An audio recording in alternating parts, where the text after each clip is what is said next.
안녕하십니까. 단국대학교 조한승입니다.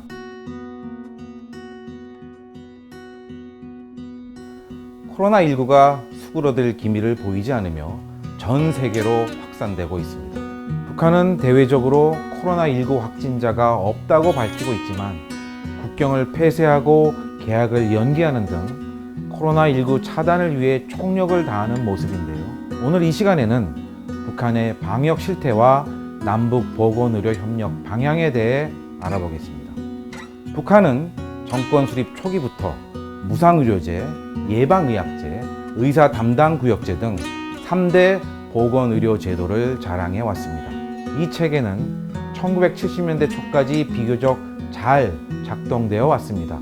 하지만 구소련의 붕괴 이후 북한 경제가 마이너스 성장을 기록하면서 보건의료 지표 역시 급속도로 악화되었는데요. 기대 수명으로 남북 보건 수준을 비교해 보면 1980년대까지 남북은 모두 70세 정도의 기대 수명을 보입니다.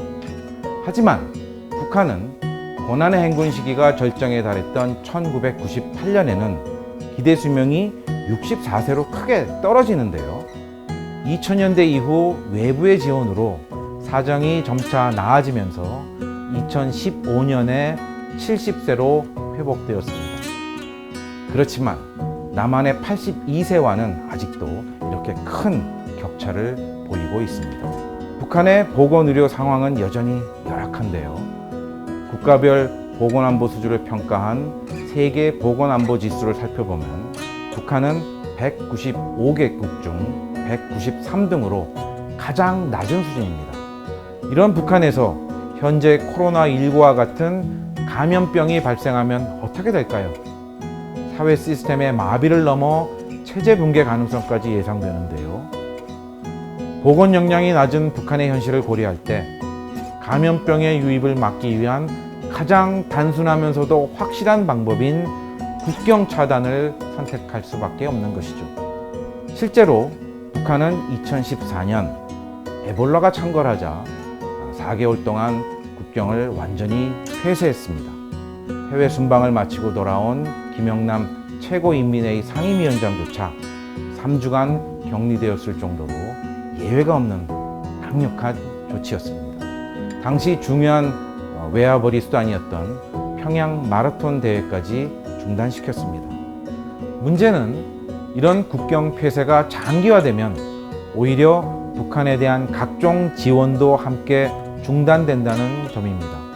다른 질병의 예방과 치료에 필요한 전문 인력이나 약품 공급이 끊겨 결핵, 콜레라 같은 토착성 질병이나 돼지 콜레라, 돼지 열병과 같은 가축 전염병에 대한 대응도 어려워지게 되는 것입니다.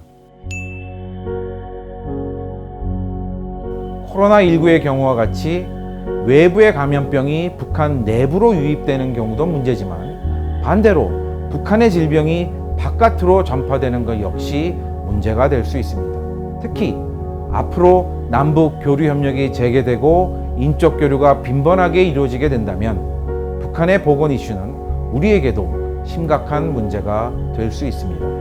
북한에서는 여전히 결핵, 말라리아, 콜레라 등 각종 후진국형 전염병이 발생하고 있습니다. 북한의 결핵 환자는 인구 10만 명당 513명 정도로 알려져 있습니다. 남한의 6배에 달하는 수치인데요. 더 큰 문제는 열악한 환경 때문에 꾸준히 치료를 받지 못하고 증상이 아주 악화될 경우에만 치료를 받는다는 것입니다. 이 경우 결핵균은 항생제의 내성을 가지게 되면서 기존 치료제가 듣지 않는 슈퍼결핵으로 발전할 수 있습니다.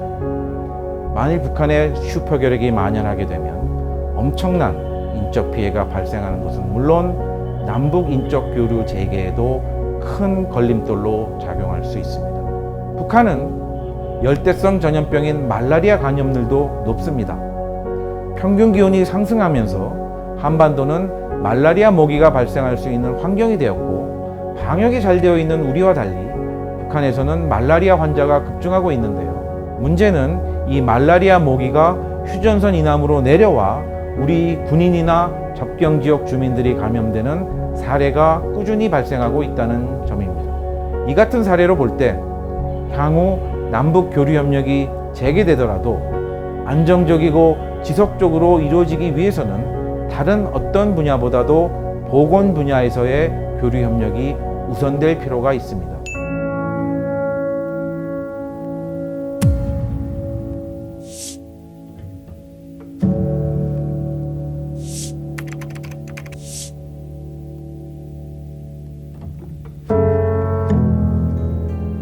북한에 대한 국제사회의 보건 지원은 오래전부터 꾸준하게 지속되어 왔습니다.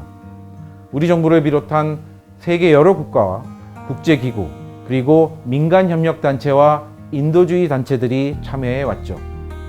2018년 평창 동계올림픽을 계기로 남북대화가 재개되고 9월 평양 공동선언서에는 방역 등 보건협력에 관한 내용이 포함되면서 기대를 모았죠. 하지만 이후 북미 관계가 쉽게 풀리지 않으면서 우리의 보건협력 제안에 북한은 이렇다 할 답이 없는 상태입니다. 이번 코로나19 대유행은 북한에게도 심각한 영향을 미쳤을 것입니다. 이는 결국 남북한 보건의료 협력이 북한에게도 필요하다는 것을 인식시키는 계기가 될 것이라 생각되는데요. 3월 초 김정은 위원장이 코로나19 사태 종식을 희망하는 친서를 보낸 것도 이 같은 변화의 시작이라 볼 수 있을 것입니다. 앞으로의 남북한 보건의료 교류 협력은 보다 장기적이고 상호 이익 추구가 가능한 방향으로 진행되어야 합니다. 단순 시행성 사업은 한반도 정세에 따라 언제든지 중단되는 상황이 반복될 수 있습니다. 특히 앞으로의 한반도 보건의료 협력은 4차 산업혁명 시대를 대비하여 ICT 기술을 활용한 사업 아이템을 발굴할 필요가 있습니다. 예를 들어 남북한 사이의 전염병 핫라인과 원격 보건 네트워크 구축을 고려할 수 있습니다. 상호 질병 정보를 교환하는 핫라인을 구축하면 유사시 백신의 신속한 공급이나 전문 인력 파견도 가능한 시스템으로 발전시킬 수 있습니다.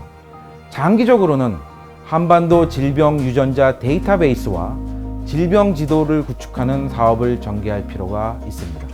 또한 남북한 보건 협력을 고부가가치의 바이오 산업으로 발전시켜 해외 시장을 발굴하고 새로운 치료법과 신약을 개발하는 수준으로 육성할 방안도 연구해야 하겠습니다.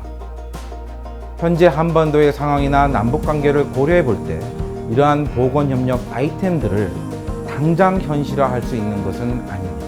하지만 이번 코로나19 사태를 통해 우리는 인간의 생명을 위협하는 치명적 질병 앞에서 이념이나 체제의 다름이 과연 어떠한 의미가 있는 것인지 다시 한번 생각해 볼 필요가 있겠습니다.